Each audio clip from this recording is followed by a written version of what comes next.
আমার মুর্শিদের নামে এত মধু খাইলে মধু ফুরায় না। দুলাল শাহ বাবাই আমায় করলো রে দিওয়ানা। দয়ালের নামে এত মধু খাইলে মধু ফুরায় না। দুলাল শাহ বাবাই আমায় করলো রে দিওয়ানা। দয়ালের নামের এতই মধু খাইলে মধু ফুরায় না।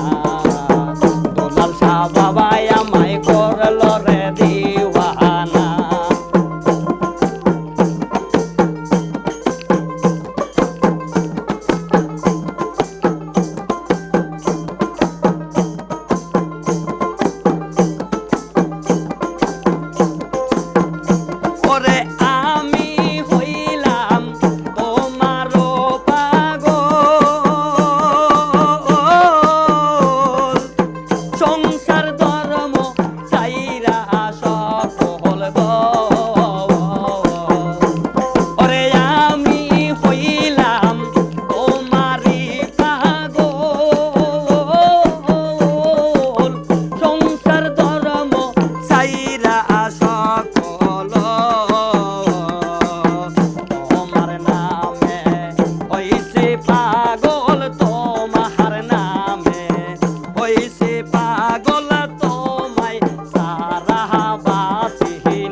করলো রে দেওয়ানা।